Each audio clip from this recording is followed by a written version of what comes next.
నమస్తే అండి. ముఖ్యంగా ఇక్కడికి విచ్చేసిన మీడియా మిత్రులందరికీ కూడా చాలా చాలా థ్యాంక్స్. నేను నిజంగా ఎక్స్పెక్ట్ చేయలేదు మీరు ఇంతమంది వస్తారు అని. నేను ఏం మాట్లాడాలని ప్రిపేర్ అవ్వలేదు కానీ there is a pain in my heart. So almost ఇప్పటికి ఒక 14 రోజులు అవుతుంది ఇన్సిడెంట్ జరిగి. కానీ నేను హ్యూమన్ రైట్ కమిషన్కి అలాగే ఉమెన్ కమిషన్కి కంప్లైంట్ చేసి కేస్ నెంబర్ వచ్చే వరకు వెయిట్ చేయడం జరిగింది. At the same time Sankranti holidays కూడా రావటం వల్ల దీనికి కొంచెం టైం తీసుకోవాల్సి వచ్చింది నేను. అండ్ నాకు కూడా నా మానసికంగా నేను చాలా పెయిన్, డిప్రెషన్ నా ఫేస్లో కూడా తెలుస్తుంది. ఐమ్ నాట్ వెల్ అసలు. ఇప్పటికీ నాకు సమయం దొరికింది. At the same time cinema వాళ్ళంటే ఒక రకంగా, అంటే నేను ఆ పదం ఇప్పుడు నేను మీ ముందు యూజ్ చేయలేను కానీ జేసీ ప్రభాకర్ రెడ్డి ఒక సీనియర్ పాలిటీషియన్. ఆయన ప్రస్తుతం అలయన్స్ ప్రభుత్వంలో ఉన్నారు. గతంలో మాజీ ఎమ్మెల్యేగా కూడా చేశారు. ప్రస్తుతానికి వాళ్ళ కొడుకు తాడిపత్రి ఎమ్మెల్యేగా చేస్తున్నారు. మున్సిపల్ చైర్మన్ కమిషన్ ఆఫ్ తాడిపత్రికి కూడా ఉన్నారు.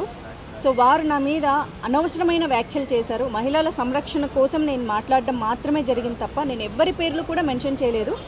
ఎప్పట్లాగే సోషల్ అవేర్నెస్ కోసం నేను వీడియోస్ చేస్తూ ఉంటా. సినిమా ఇండస్ట్రీలో చాలామంది అమ్మాయిలకు జరుగుతున్న అన్యాయాల మీద నేను ఎన్నోసార్లు మాట్లాడాను కూడా. కానీ సినిమా ఇండస్ట్రీ ఎప్పుడు కూడా నేను మాట్లాడింది కండెమ్ చేయలేదు. అండ్ శివబాలాజీ గారికి, మాదల్ రవి గారికి కాల్ చేయడం జరిగింది.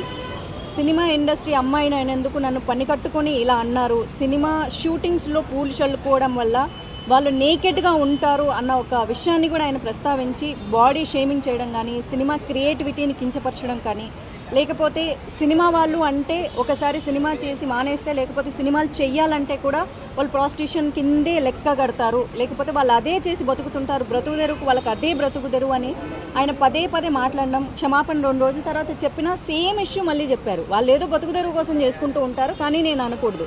సో సినిమా వాళ్ళంటే ఇంకా బతకడానికి ఇంకా వేరే పనేం లేదు. నా పార్టీకి నేను సినిమా ఇండస్ట్రీలో ఈ మధ్యకాలంలో సినిమాలు చేయట్లేదు. నేను బెంగళూరులో జాబ్ చేసుకుంటూ అక్కడ బ్రతుకుతూ ఉంటే నన్ను పుల్ చేసి ఇలాంటి మాటలు మాట్లాడడం నాకు చాలా చాలా బాధ కలిగించింది. శివ గారికి ఎప్పుడైతే నేను కాల్ చేశానో ఇలా నాకు మన సినిమా ఇండస్ట్రీ నుంచి కండెమ్ చేయాలని అడిగితే చాలా వెంటనే స్పందించారండి. 15 సంవత్సరాలుగా శివబాలాజీ గారు కానీ, మాదల్ రవి గారు నాకు మంచి సన్నిహితులు. బట్ ఇక్కడికి వచ్చేసరికి స్నేహితులు అన్నది ఇంపార్టెంట్ కాదు. ఎందుకంటే మాకు కొన్ని బైలాస్ ఉంటాయి. దాని ప్రకారం మాత్రమే వాళ్ళు ఏదైనా యాక్షన్ తీసుకోగలరు. పర్సనల్ ఇష్యూస్ అన్నది ఇక్కడ తీసుకోరు.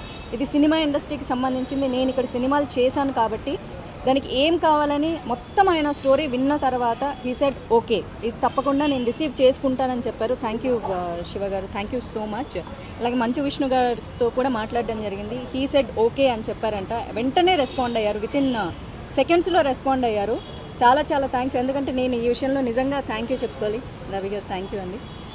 బికాజ్ నేను చాలాసార్లు సినిమా ఇండస్ట్రీ మీద ఎన్నో విషయాల మీద నేను చాలా హార్ష్గా మాట్లాడడం కూడా జరిగింది. కాకపోతే ఇండస్ట్రీ ఒక్కటే అనుకుంది, మాధవి ఎప్పుడు మాట్లాడినా కఠినంగా మాట్లాడుతుందేమో కానీ బట్ రైట్ టాపిక్ మాట్లాడుతుంది మా అమ్మాయి అనుకున్నారు. అందుకే ఈరోజు మా అసోసియేషన్ కూడా స్పందించింది. నేను నిజంగా మనస్ఫూర్తిగా థ్యాంక్ యూ చెప్తున్నాను. ఎందుకంటే మాధవీలత అనే అమ్మాయి ప్రజలకు తెలిసింది సినిమా ఇండస్ట్రీ ద్వారానే.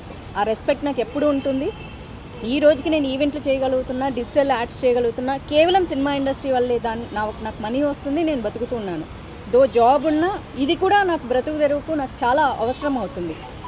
ఇలాంటి రంగంలో నేనున్నందుకు ఎప్పుడు నేను ప్రౌడ్ ఫీల్ అవుతాను. రంగులేసుకునే వాళ్ళని అవమానిస్తున్నా సరే మేము ఇంకా వేరే రంగాల్లోకి వెళ్ళి పాలిటిక్స్లోకి వెళ్ళాను. పాలిటిక్స్లోకి వెళ్ళింది సినిమా రంగం ఇచ్చిన గుర్తింపు నాకు ఇంకా ఎక్కువ గుర్తింపు తీసుకొచ్చింది. ఈరోజు ఇంతమంది మీడియా మిత్రులు వచ్చినా, లేకపోతే అలాంటి సీనియర్ పొలిటీషియన్స్ కామెంట్ చేస్తున్నారన్నా నాకంటూ ఒక గుర్తింపు ఉండడం వల్లే. కానీ పదే పదే ఇంతకుముందు, ఇప్పుడు, రేపు పొద్దున కూడా స్మృతి ఇరానీ గారు కూడా అన్నారు, మేము సినిమా వాళ్ళం అయినందువల్లే మా విధానాల గురించి ఖండించాలే తప్ప మా పాత్రలో, లేకపోతే మేము సినిమా యాక్టర్లను మమ్మల్ని పదే పదే క్యారెక్టర్ అసాసినేట్ చేయడము అన్నది కరెక్ట్ కాదు అని.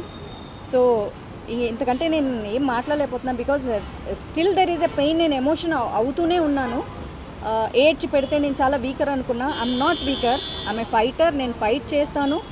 మొదటగా నన్ను సినిమా అమ్మాయిగా నన్ను ఖండించారు, బూతులు మాట్లాడారు కాబట్టి నేను ఫస్ట్ నా మొదటి అడుగు ఏం చేస్తాను అన్నది ఖచ్చితంగా నేను మీడియాకి ఇన్ఫామ్ చేస్తాను.